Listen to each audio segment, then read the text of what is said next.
notamment sur ce sujet. Luc, en réalité, a manifesté, vous vous en souvenez, nous avons parlé la première fois, il a manifesté son intention de rapporter des événements réels. Vous vous souvenez, j'ai parlé des pragmata, les événements qui se sont accomplis parmi nous. Parmi nous, c'est-à-dire qu'il y a des témoins. Donc on parle bien d'événements qu'on peut qualifier d'historiques, ancrés dans une réalité vérifiable. Luc, on peut le rappeler aussi, a reçu le témoignage de la communauté judéo-chrétienne de Jérusalem, probablement de Marie aussi. On parle des frères de Jésus, c'est-à-dire ses cousins de Galilée, qui connaissaient ces événements. Si Luc les a rapportés, il faut bien se dire que les événements, s'ils n'avaient pas ce contenu théologique très fort, ils n'auraient pas intéressé Luc.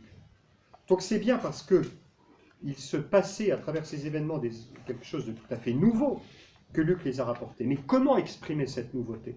Comment exprimer cette richesse de ce qui se passait? Il n'y a que les Écritures. Quand on dit les Écritures, c'est l'Ancien Testament par définition, parce que le Nouveau n'existe pas encore. Il n'y a que les Écritures inspirées par Dieu qui sont en mesure d'exprimer des réalités inédites, ineffables, dont la signification transcende l'expérience commune, et seules les Écritures peuvent éclairer le lecteur. C'est sous l'action de l'Esprit Saint, comme le dit saint Luc, que Élisabeth a pu mettre des mots sur ce qui se passait de façon cachée en Marie. C'est dans le même Esprit Saint que saint Luc, à la lumière des prophéties de l'Ancien Testament, a pu rapporter les événements. Vous voyez, les faits sont premiers, précèdent les Écritures, mais le recours aux Écritures permet d'en pénétrer le sens. Il y a une espèce de jeu entre les deux. Voilà, je conclus. Ça va, parce qu'on est un peu plus tôt que les fois précédentes. Il y aura le temps, s'il y a des questions, de revenir sur quelques parties. Voilà. Je vais citer un saint que les membres de la communauté Anne Carême ont découvert il n'y a pas longtemps, saint Jean-Eudes, qui a écrit un très beau texte sur la Vierge Marie. Il écrit du Magnificat que, je cite, « Toutes ces paroles sont pleines de grands mystères ». J'aime beaucoup l'expression, les paroles du Magnificat sont pleines de grands mystères. Chaque mot est comme gonflé de sucre, comme un grain de raisin, je ne sais pas quoi. Toutes ces paroles sont pleines de grands mystères. Un mystère au sens biblique, ça veut dire c'est la révélation du projet de Dieu.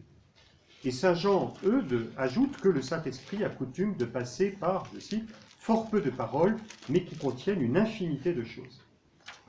Ce que saint Jean-Eudes dit du Magnificat, c'est vrai en fait de tout ce chapitre 1, comme je vous l'ai dit, c'est d'une densité assez extraordinaire.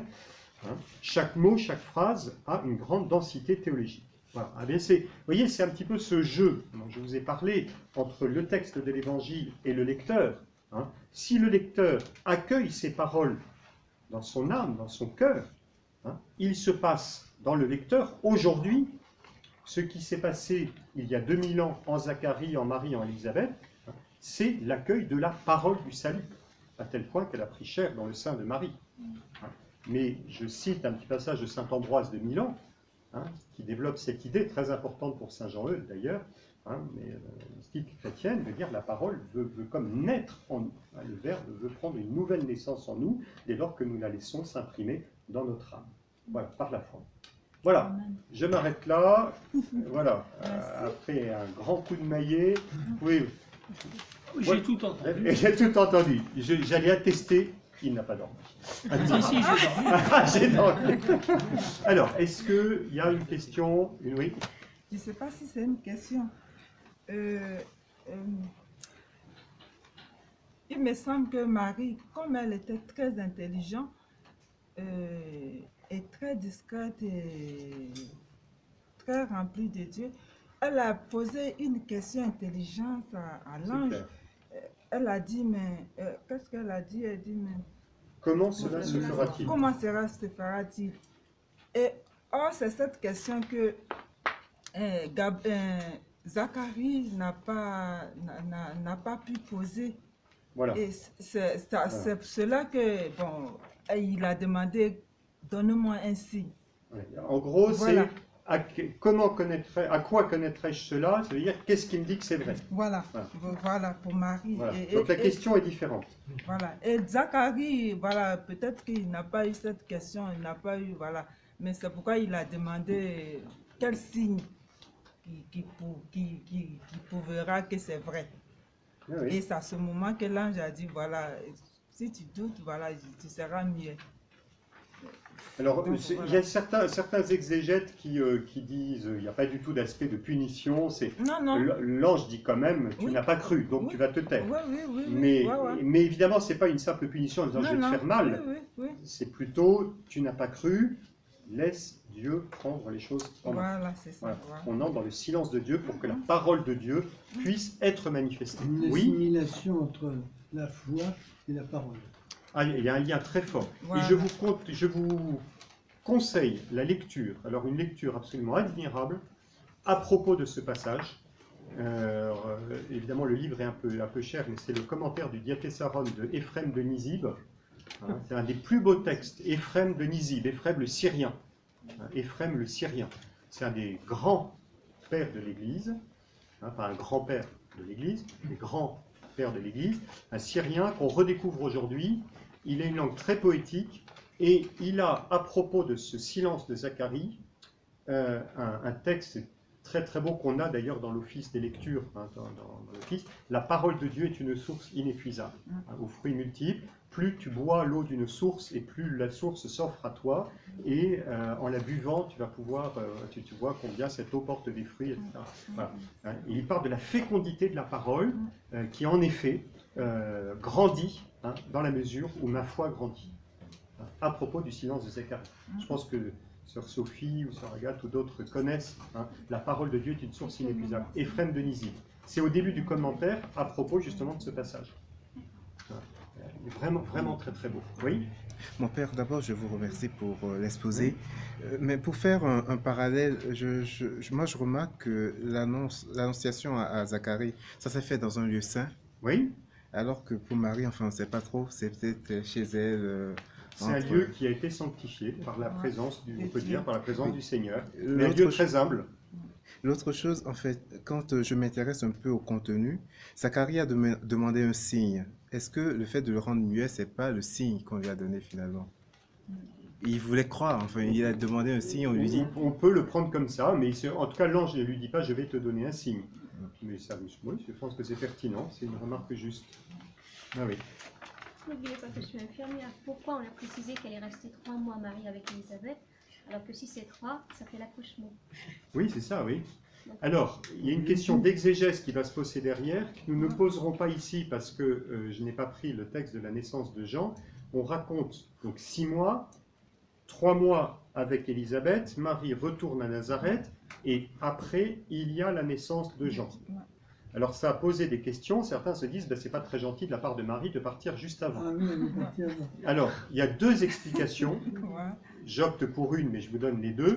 La première que j'ai vue chez un exégète, c'est de dire, ben, Marie a préféré se retirer après avoir aidé Élisabeth, pour laisser Élisabeth avec sa famille, ses proches. Alors peut-être, je me dis, c'est peut-être une parole d'un homme qui ne se rend pas compte du fait qu'une femme a peut-être besoin d'aide au moment de la naissance, enfin, j'imagine, je ne sais pas. Je ne sais pas, il faudra que les dames disent. Et donc, ce que je pense surtout, l'autre solution, c'est une solution qui est d'ordre exégétique, c'est qu'il y a des cycles, hein, il y a des cycles, il y a le cycle de la naissance de Jean, enfin, les cycles des Annonciations, et donc le cycle de Marie s'achève avec le retour de Marie à Nazareth. Elle a assisté à la naissance de Jean, mais ce n'est pas intéressant que ce soit rapporté. Après, on raconte la naissance de Jean sans avoir besoin de dire Marie était présente. On a le même phénomène, exactement le même phénomène, quand vous avez, par exemple, l'histoire de Jean, qu'on aura au chapitre 3 et 4, et Jean fut mis en prison. Très bien. Ensuite, une fois que Jean est mis en prison, on va voir le début de l'histoire de Jésus. Jésus fut baptisé par Jean. Comment ça se fait? Il est en prison et après on raconte que... Donc c'est 2 récits qui sont mis l'un à la suite de l'autre, mais il y en a un qui pointe sur Jean, l'autre sur Jésus. Là, il y en a un qui pointe sur Marie, l'autre sur Élisabeth et la naissance de Jean. Voilà pourquoi elle s'en va. Mais de fait, c'est les 3 mois, vous avez raison de rapporter ça, 3 mois et 6. Voilà. Tu es peut-être Oui. fatigué. Et peut-être fatigué aussi, oui. C'est assez concret, ça. Elle avait la visite du 3e mois. C'est quoi la visite du 3e mois? À propos du Magnificat, j'ai pu entendre dire que, en fait, Marie récitait une prière assez proche qu'on trouve dans l'Ancien Testament. Alors, voilà, tout à fait. Il y a plusieurs prières de l'Ancien Testament. Vous imaginez, le cours aurait pu faire 5 heures, parce que les références sont très nombreuses, et la référence la plus forte, la plus explicite, c'est le cantique d'Anne, la femme d'Elkana, qui va donner naissance à Samuel, et la tonalité est assez proche. Mais il y a d'autres réminiscences, d'autres rappels de l'Ancien Testament. Voilà. Mais vous avez tout à fait raison. Hein, c'est de 2 Samuel 2. 1 Samuel 2. Voilà. Une dernière question. S'il n'y a pas, il n'y a pas. Oui. Il y a donc une présence marquée d'un ange dont vous dites que c'est plusieurs fois le même. Gabriel, oui. Et À Zacharie, il lui dit « Je suis Gabriel ». oui. C'est-à-dire qu'on sent qu'il a fallu qu'il se laisse accepter, alors que dès le début pour Marie, hein, je crois que c'était le premier verset, l'ange Gabriel fut envoyé à Marie. C'est le même ange, donc vraiment les 2 textes les 2 événements sont vraiment très liés. Et c'est donc une silhouette, je dis, dont on ne voit pas beaucoup la personnalité. Cette apparition est un peu fugitive. Y a-t-il des apparitions d'anges dans l'Ancien Testament? Ah bah oui. Cette question des anges est très difficile parce que l'ange est à l'intersection entre, d'une part, un langage théologique. On ne dit jamais, on ne va pas dire directement Dieu intervient, Dieu envoie son ange. Un Jean verrait mon ange, là, pour, vous savez, l'Exode, un ange qui va passer au-dessus des maisons des Égyptiens, un ange exterminateur. Donc voilà, la mort des premiers-nés. Est-ce que c'est un ange? Dieu intervient. Mais les Juifs, qui ont le sens de la transcendance de Dieu, et c'est très présent dans l'Ancien Testament, parlent de l'ange. Voilà. Mais l'ange, c'est aussi un instrument humain, j'allais dire. L'histoire de Tobie avec l'ange, Tobie, il se promène avec un bonhomme. Et à la fin, le bonhomme lui dit « Je m'appelle Raphaël ». Mais c'est un bonhomme. Quand vous lisez les évangiles, et on a ce même côté un peu insaisissable, qui nous dit peut-être quelque chose de la nature des anges, invariablement, on va dire, la résurrection, qu'est-ce qu'elles voient les femmes? Elles voient des anges. Chez saint Marc, les femmes, elles voient un ange habillé assis sur une pierre, la pierre du tombeau.